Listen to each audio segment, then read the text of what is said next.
പ്രിയമുള്ളവരെ, ഇതിനു മുമ്പ് ഞാനൊരു വീഡിയോ ഇട്ടിരുന്നു. അതിൽ ഞാൻ RSS പ്രചാരകനായിരുന്ന കാലത്തെക്കുറിച്ചും അതിനുശേഷം ഉണ്ടായിരുന്ന തിരിച്ചു പോന്നു കഴിഞ്ഞിട്ടുണ്ടായിരുന്ന ജീവിതത്തിൻ്റെ ചില ഭാഗങ്ങളും ഞാൻ ആ വീഡിയോയിൽ പറഞ്ഞിരുന്നു. എൻ്റെ ഈ രണ്ടാമത്തെ ഈ വീഡിയോയിൽ ഞാൻ പറയാൻ പോകുന്നത് എൻ്റെ ചെറുപ്പകാലത്തെക്കുറിച്ച്, എങ്ങനെ ഞാൻ RSSുമായിട്ട് ബന്ധപ്പെട്ടു എന്നതിനെക്കുറിച്ചാണ്. ഞാൻ പാലായിലെ അതിപുരാതനമായ ഒരു കുടുംബത്തിലാണ് ഞാൻ ജനിച്ചത്. പ്രൈമറി വിദ്യാഭ്യാസം പാലാ ഗവൺമെൻറ് സ്കൂളിലും ഇടക്കാലത്ത് 2 വർഷം ഇടുക്കി ജില്ലയിലെ ഒരു സ്കൂളിലും, വീണ്ടും പാലായിൽ തന്നെ തിരിച്ചെത്തി പഠനം തുടരുകയാണ് ചെയ്തത്. ഗവൺമെൻറ് സ്കൂളിലും തുടർന്ന് പാലാ സെൻറ് തോമസ് കോളേജിൽ നിന്നും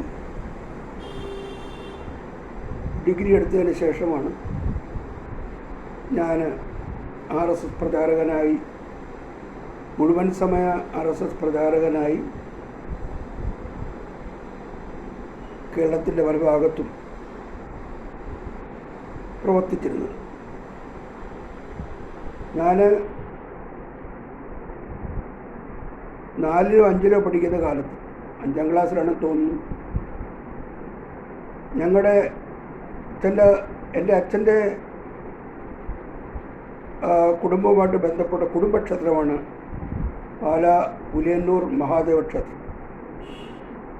പുലിയൂർ മഹാദേവ ക്ഷേത്രത്തിൽ അവധി ദിവസങ്ങളിലൊക്കെ ഞാൻ വന്ന് വീട്ടിൽ നിന്ന് കുളിച്ചു തൊഴുക പതിവായിരുന്നു. അങ്ങനെ ഒരു ദിവസം അമ്പലത്തിൽ വരുന്നു, അമ്പലക്കുളത്ത് കുളിയെല്ലാം കഴിഞ്ഞ് ക്ഷേത്ര ദർശനത്തിന് ശേഷം അമ്പലത്തിന് മുമ്പിലുള്ള ആൽമര ചുവട്ടിൽ ഞാനിങ്ങനെ തിരിച്ചു പോകുന്നതിന് വേണ്ടി നിൽക്കുകയാണ്. ആ സമയത്ത് ആദ്യമായി ഞാനിങ്ങനെ ഒരു സന്യാസി നടന്നു വരുന്നത് കണ്ടു. സന്യാസി, അവിടെ അടുത്തൊരു രാമകൃഷ്ണ ആശ്രമമുണ്ട് അരുണാപുരത്ത്. ആ ആശ്രമത്തിലെ മഠാധിപതിയാണ് സ്വാമി രാവിലെ പ്രഭാത സവാരിക്ക് ഇറങ്ങിയതാണ്, നടത്തം. ആ അമ്പലത്തിന് മുമ്പിൽ കൂടെ അദ്ദേഹം കുറച്ച് നടന്നു നടക്കുമ്പോൾ ഞാനങ്ങനെ അദ്ദേഹത്തിന് ഏകദേശം ഒരു 6 അടി പൊക്കം, 6 അടിക്ക് മിച്ചം പൊക്കമുണ്ട്, നല്ല ഉയരമുണ്ട്.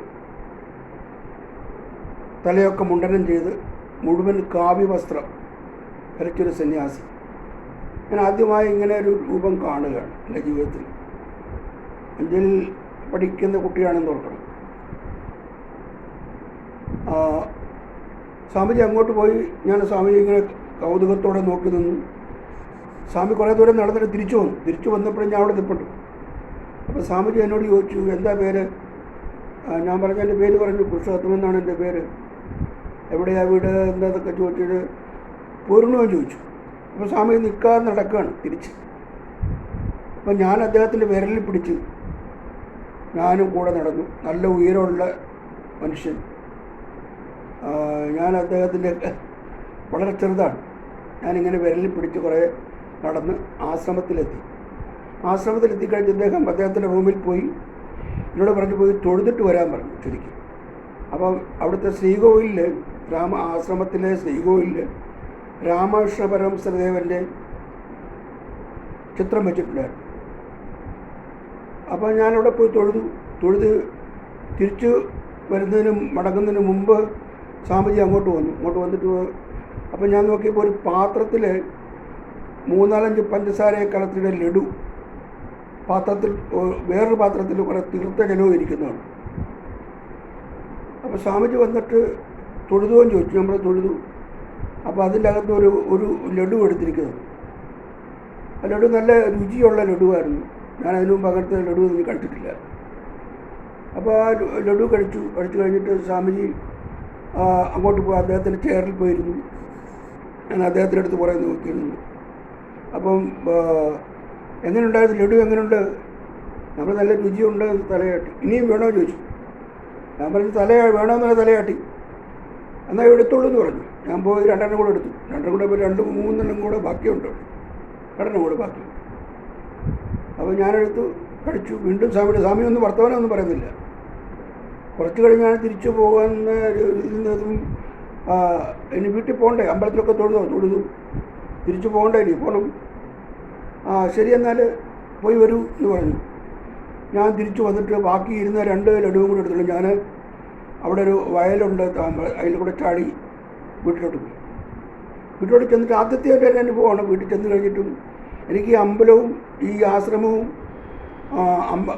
സ്വാമിയും ആശ്രമത്തിലെ ലഡുവും എനിക്കൊരു ഓർമ്മ ഇങ്ങനെ തടഞ്ഞില്ല മനസ്സിലിങ്ങനെ.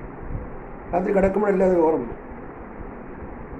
പിറ്റേ ദിവസവും ഞാനിതുപോലെ രാവിലെ അമ്പലത്തിൽ വന്ന് കുളിച്ചു തൊഴുതു. നേരെ ആശ്രമത്തിലെത്തിയപ്പോൾ വന്നു. എന്നിട്ട് അമ്പലത്തിൽ തൊഴുതു. അപ്പോൾ എന്തെങ്കിലും കഴിച്ചോ രാവിലെ? ഞാൻ പറഞ്ഞു കഴിച്ചില്ല. അപ്പോൾ അവിടുത്തെ ഒരു അമ്മയുണ്ടായിരുന്നു. അമ്മയോട് അപ്പോൾ ജോലിക്കാരന് ഒരാൾ വേറെ ഉണ്ടായിരുന്നു, ഗോപാലൻ നായർ.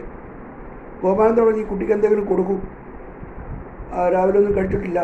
അപ്പം എന്നെ വിളിച്ചുകൊണ്ട് പോയി ഗോപാലൻ നായർ ദോശയും ചട്നിയും ചായയും ഒക്കെ തന്നു.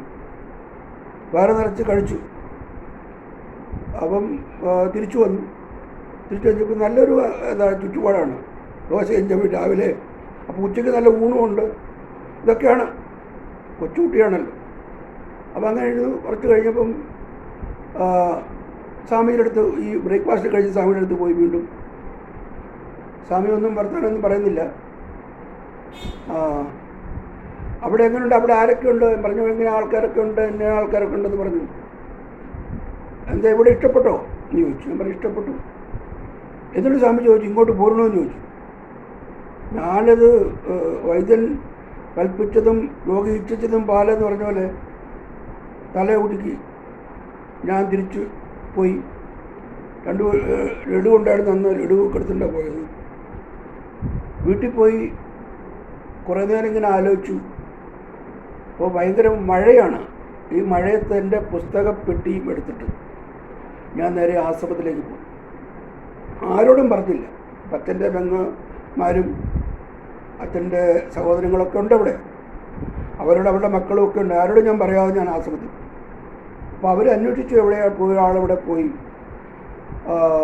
എന്നൊക്കെ പോയിട്ട്. പിന്നെ ഞാൻ അവിടെ അടുത്തൊരു ശാഖയുണ്ട്, RSSൻ്റെ ശാഖ.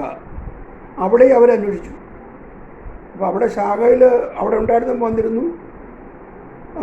അപ്പോൾ 7 വയസ്സ് മുതൽ ആ ശാഖയിൽ പോയിക്കൊണ്ടിരുന്ന ആളാണ് ഞാൻ.